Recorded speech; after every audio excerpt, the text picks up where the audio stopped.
বন্ধুরা, প্রতিদিনকার মতো এখন পুজো টুজো সেরে গণেশ পুজো হলো দোকানে, তারপরে এসে রান্না বসেছি, ভাত বসিয়ে দিয়েছি। ওই মাছের ঝোল করবো।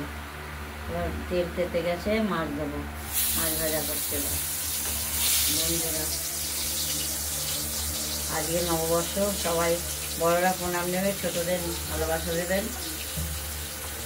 এই নিয়ে রান্নাঘর আরম্ভ করলাম।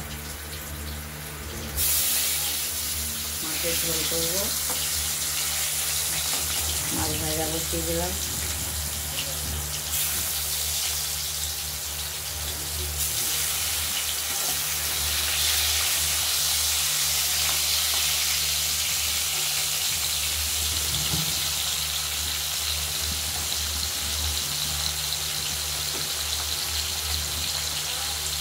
মাছটা ভাজা হোক, তারপর দেখাবো।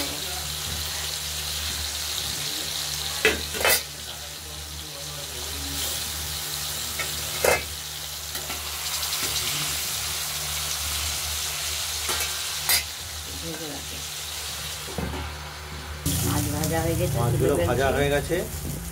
একে একে এবার আলু দেবো। এবার সম্বাদ দিয়ে আলু দেবো। তেল গরমই আছে, তেজপাতা, কালো জিরে আর জিরে দেবো। জিরে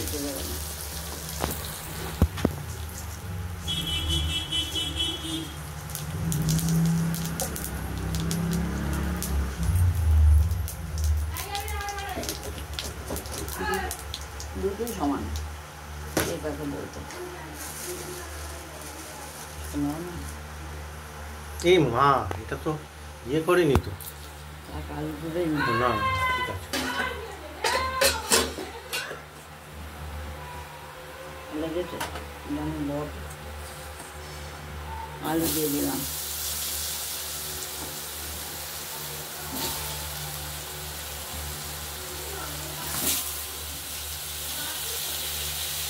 তেজপাতা, লঙ্কা, কালো জিরে, সাদা জিরে দিলাম। দিয়ে এবার আলুগুলো ভেজে নিচ্ছি। তারপরে যে মশলা বেটে রেখেছি, মশলা দেবো, টমেটো দেবো।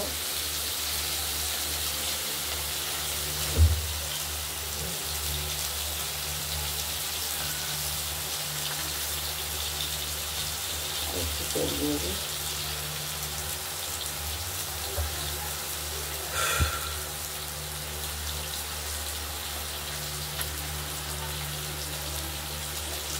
আলুটা ভাজা হোক, তারপরে মশলা দেওয়া। একটু ভাজা হয়নি, ভাজা হোক, দুটো রাখলাম।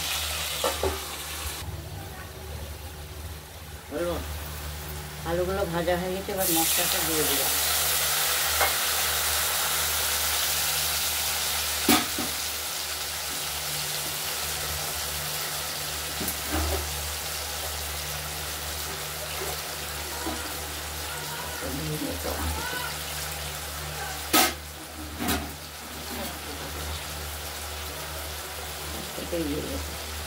টমেটোটাও দিয়ে দিলাম। কষা হোক, হলুদ দেবো, পরিমাণ মতো হলুদ দেবো।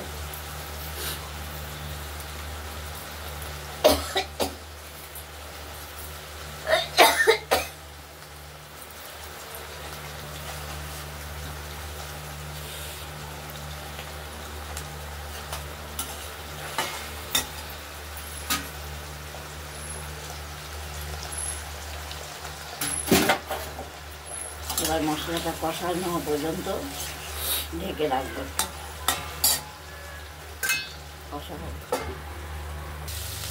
কষানো হয়ে গেছে মাছের আলু, এবার ঝোল দিয়ে দেবো। গরম জল ছিল, দিয়ে দিলাম।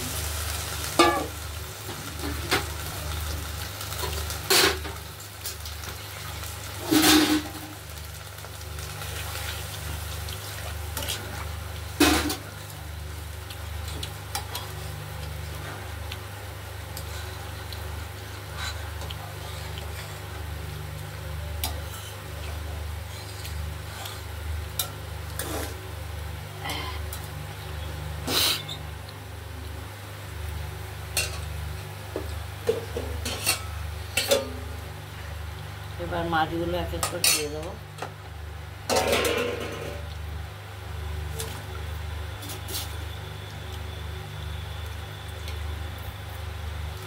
কাতলা মাছ কাটা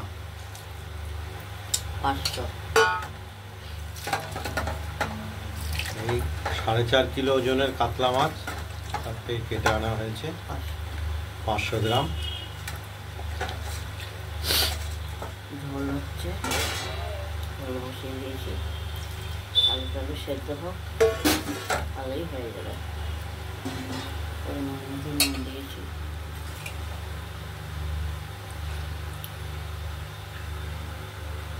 স্বাদ মতো নুন মিষ্টি ব্যবহার করেছি।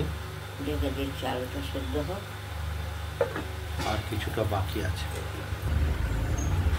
মাছের ঝোল হয়ে গেছে, এবার নিভিয়ে দেবো।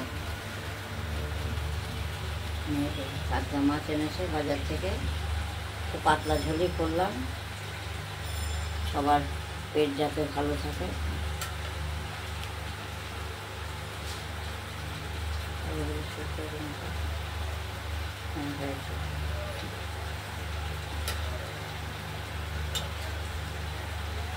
তবে এই মাছের ঝোলে কোনো পেঁয়াজ রসুন ব্যবহার করা হয় না। খেলে পরে 4 ঘন্টার মধ্যেই হজম হয়ে যাবে, একদম গ্যারান্টি। এদিকে নিয়ে আসি।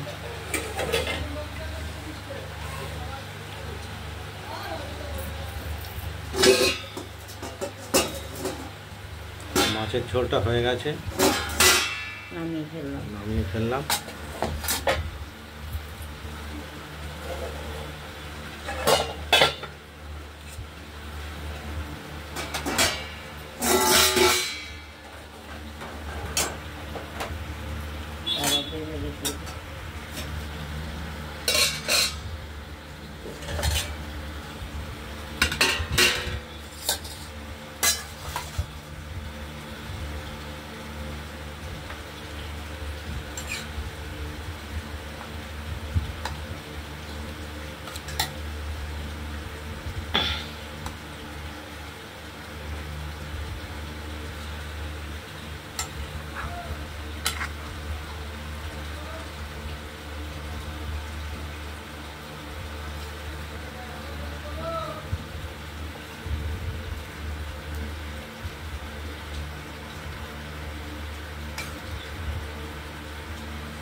জ্যান্ত কাটা মাছের ঝোল খেলে, ঝোল রান্না করলে টেস্টটাই আলাদা হয়।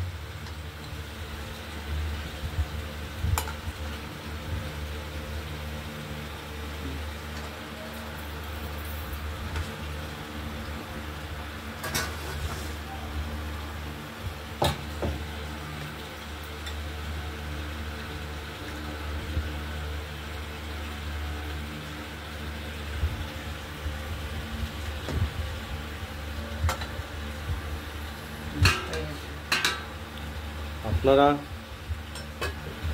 বাড়িতে এভাবে রেঁধে খাবেন, দেখবেন হজম হয়ে যাবে তাড়াতাড়ি।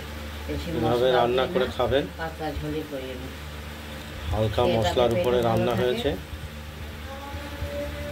ভালো থাকবেন, সুস্থ থাকবেন। আগে পয়লা বৈশাখ, সবাই ভালো থাকবেন। আমার পাশে থাকবেন, কমেন্ট করবেন, লাইক করবেন, সাবস্ক্রাইব করবেন, আর পাশের বেল ঘন্টি বাজিয়ে দেবেন। আবার নতুন রেসিপি নিয়ে আসবেন। সবাইকে শুভেচ্ছা, পয়লা বৈশাখের শুভেচ্ছা ও আশীর্বাদ রইল। বড়দের প্রণাম জানাই। এখানেই শেষ করছি।